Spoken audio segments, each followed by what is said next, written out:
John Deere brings to you the long-awaited S10 and Under Kid Mower, patent pending. With its pint-sized design, the S10 and Under is the perfect way to get your little ones started on that annoying yard work. Imagine the looks of joy on their little faces as Daddy sends them out there by themselves like a big boy or girl. Enjoy your favorite beverage as you watch them mimic your every move, carefully navigating their way around the shrubs and trees. But that's not all, folks. The S10 and Under comes equipped with grass-catching bag that's just the right size for small hands. No need for little Johnny or Susie to rake up the clippings anymore. They just tie off the bag and leave it by the road on trash day. And for those children with a streak of curiosity or a little extra enthusiasm, the S10 and Under has a built-in safety feature that automatically shuts off the blade when it detects anything other than grass. The S10 and Under Kid Mower, now on sale wherever you find quality John Deere equipment. Oh, here we go again.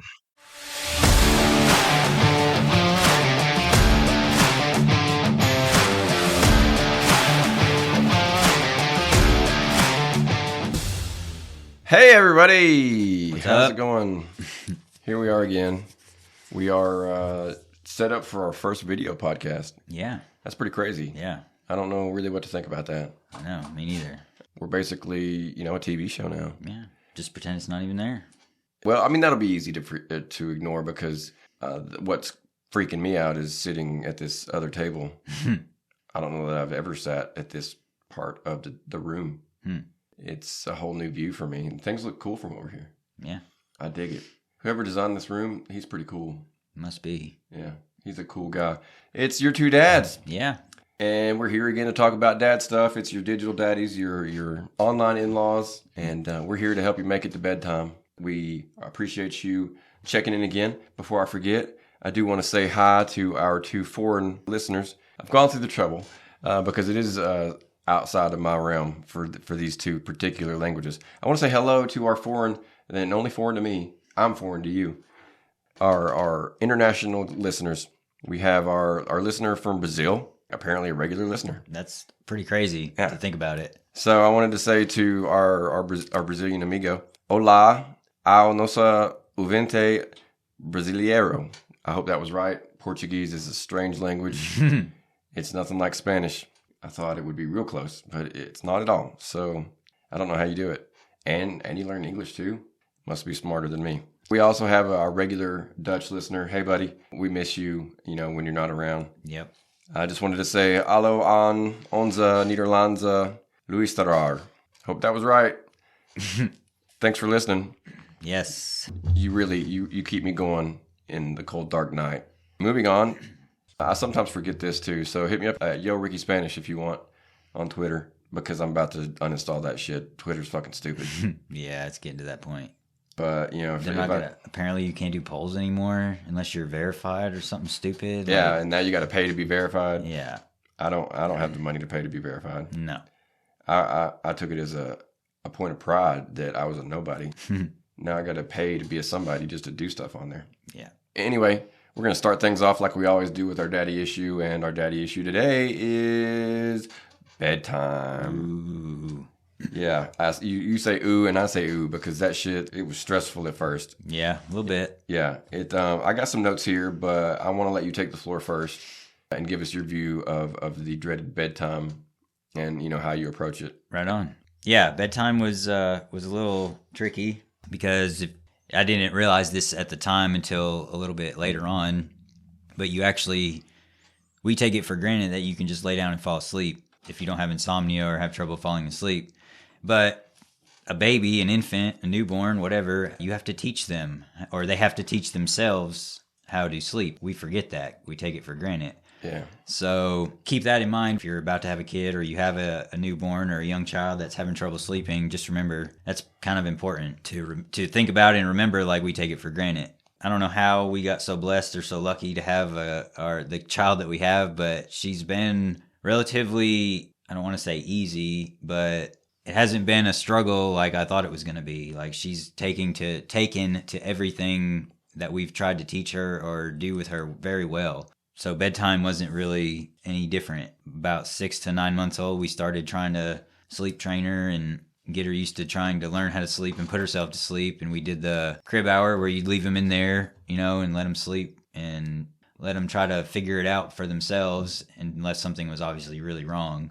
We did that, and she took to it, and my wife found this group on Facebook, Respectful Sleep Training / Learning. They have all kinds of research. It's all documented and cited. They're getting that vaunted two dads bump. Yeah. Watch the money roll in. And there's all kinds of helpful charts and just everything on there, apparently. And that's where we went. We did that. We let her sit there for about an hour, and if she fell asleep, great. If not, we got her out and played with her and then tried again. And she took to it well, and it wasn't really too difficult. I don't know how we got lucky or so blessed to have a child like that, but yeah.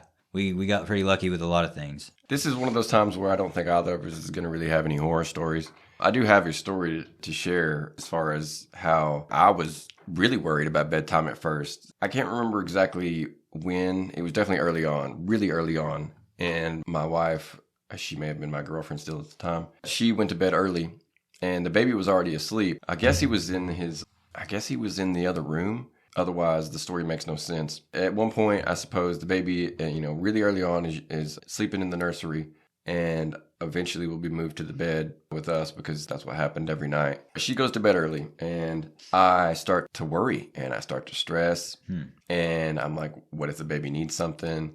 I'm up here by myself. Right. Like, I don't know what to do if it gets bad.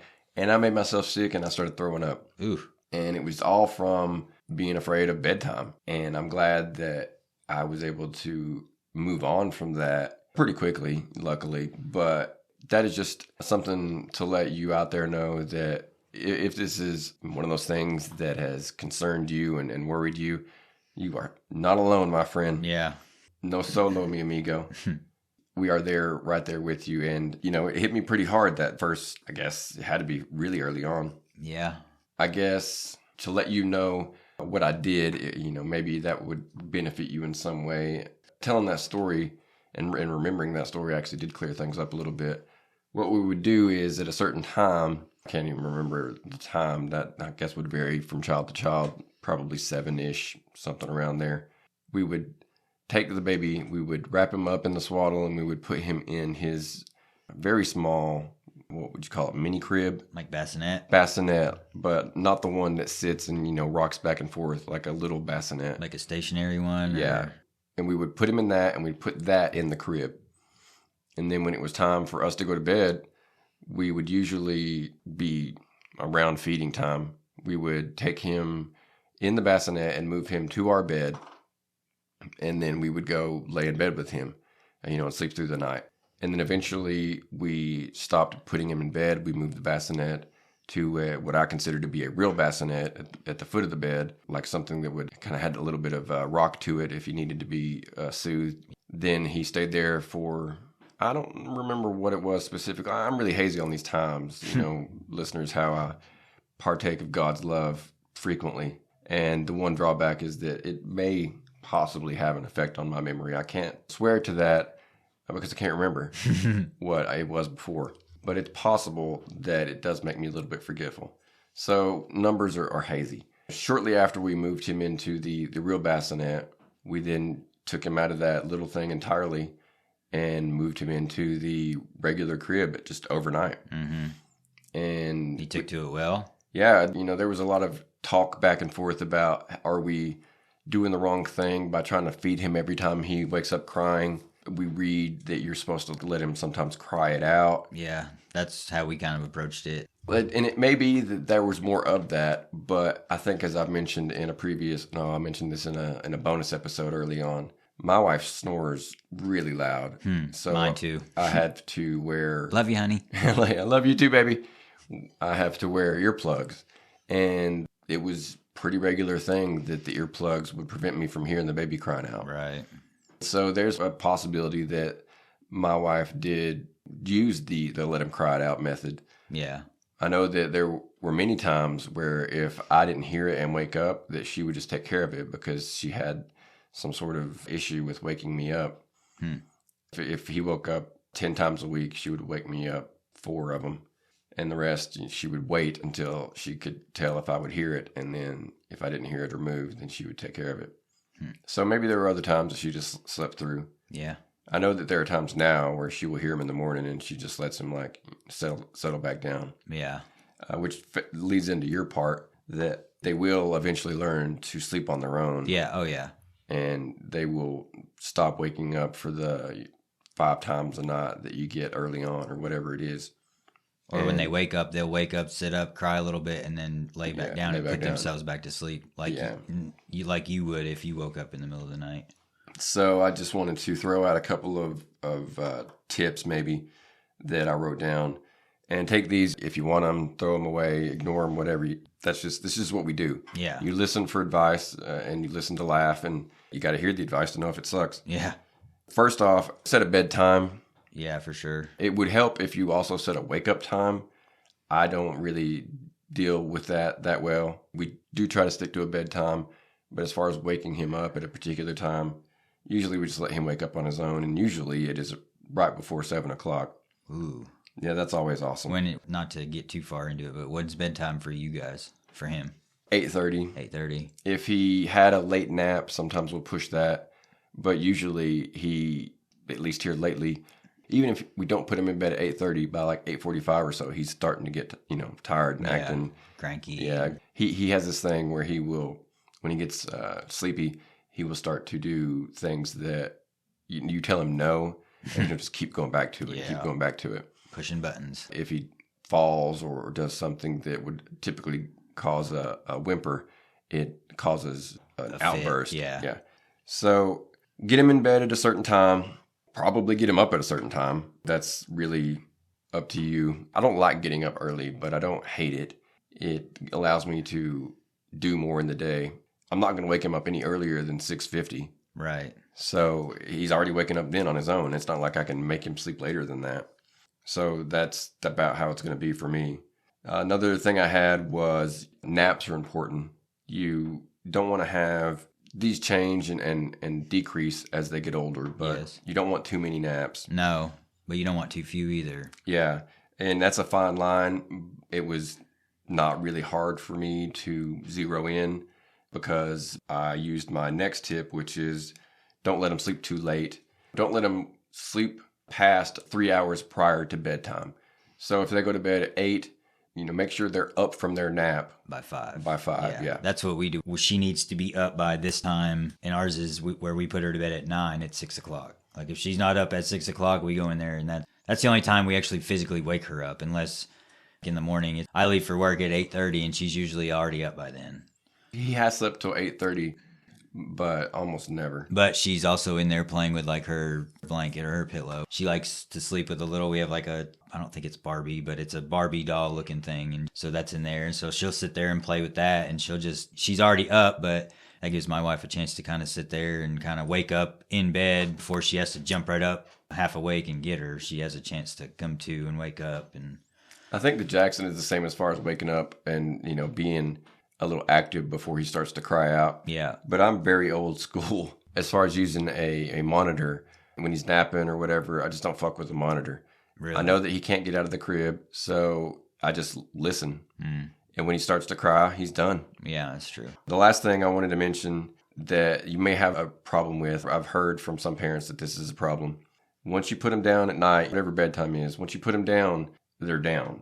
Yeah. If they won't go to sleep for 45 minutes, they're down. They're down. They will fall asleep. Man, there's some nights my daughter, we lay her down between 9 and 9:30. That's when we try to lay her down. 9 o'clock's what we shoot for, but sometimes stuff happens and they go a little later. So we've put her down before at 9:30 or even 9 o'clock, and we'll look at the monitor at 10:30 or 11, an hour and a half to 2 hours later, and she's still sitting there playing with her blanket. And I'm just like, good God, child, go to sleep. You're going to be hell tomorrow for your mother. Like, go to bed. And then she's not going to be super happy with me. Yeah. Well, I didn't do it's nothing I did wrong. It's just she didn't go to sleep. She's going to make her be in a bad mood, and then anything you do will seem that much worse. Yeah.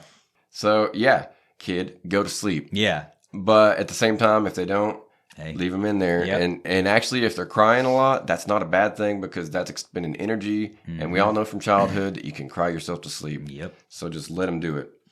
That's pretty much all I've got. I know you went first, but did you have anything you wanted to add to that? Yeah, I got it.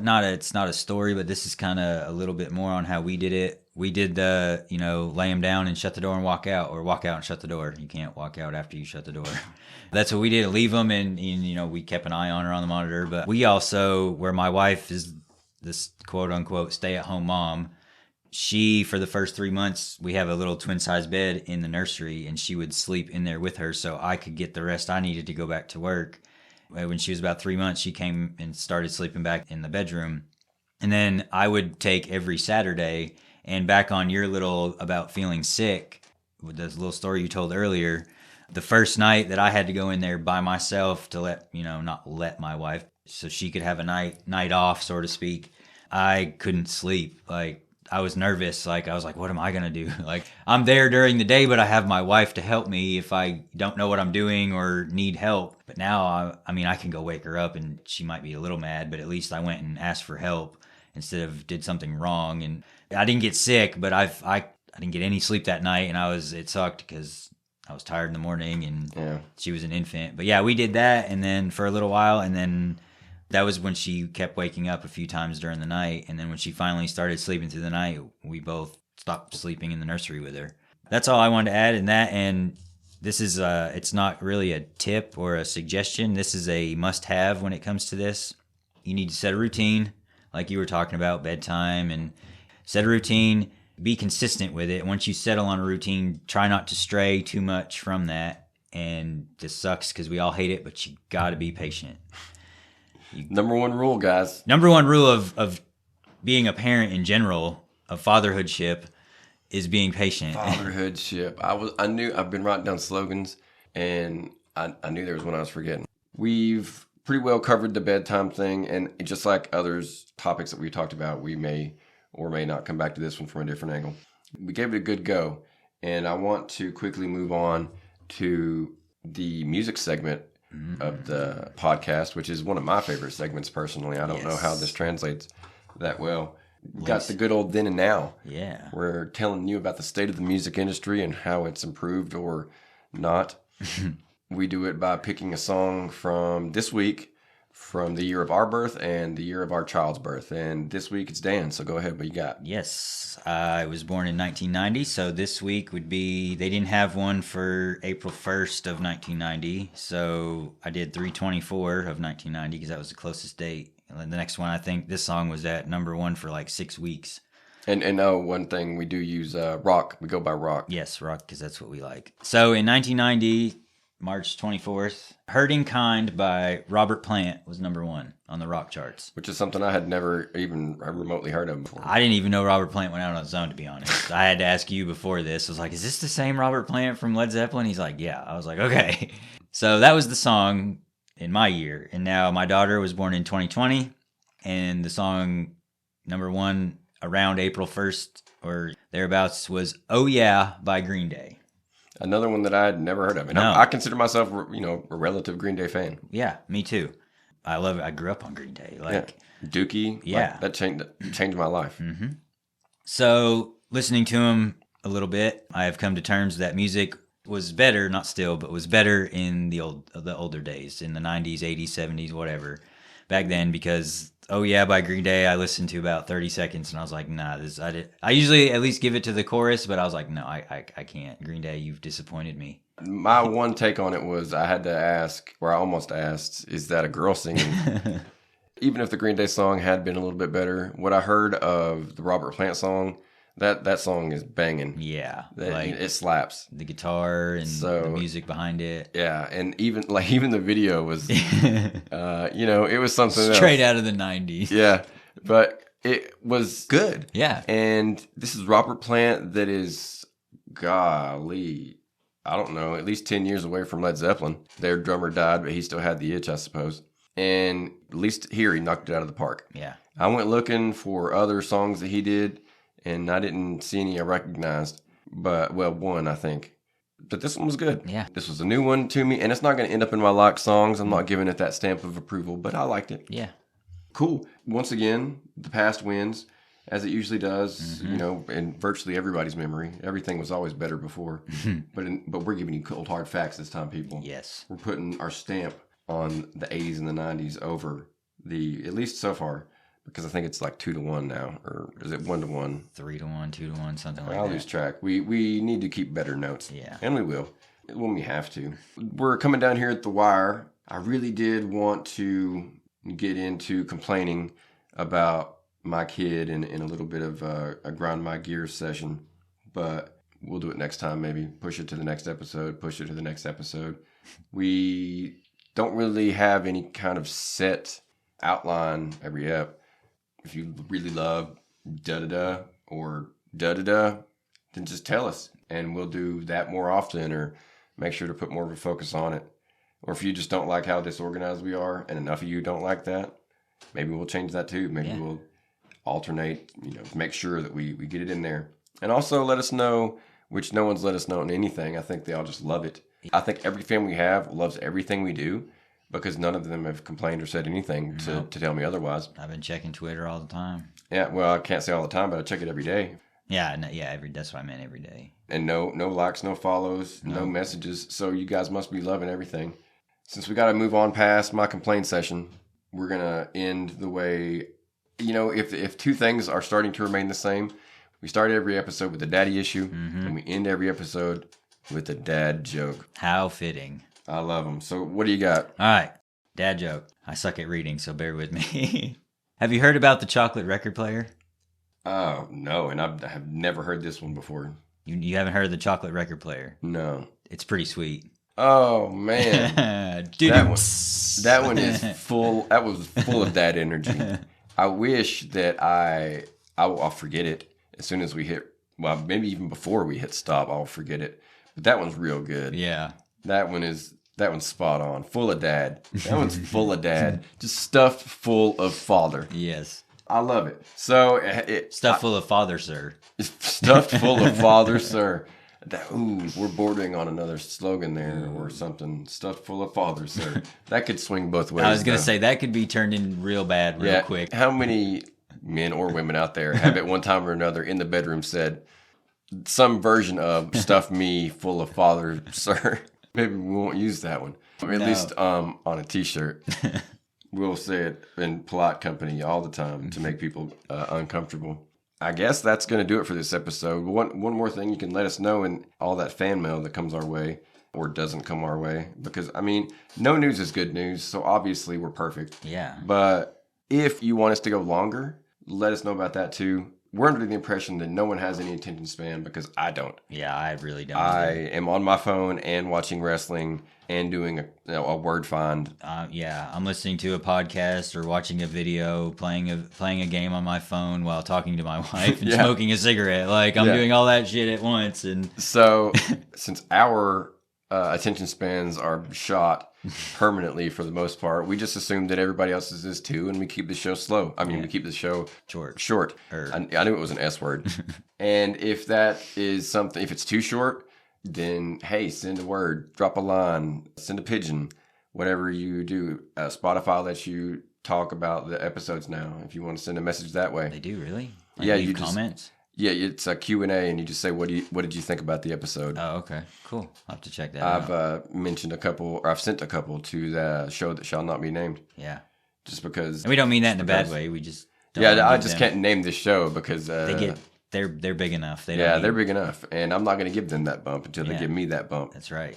Now, I guess everything that can be said has been said. Oh yeah, check us out on YouTube, by the way. What's the Your Two Dads?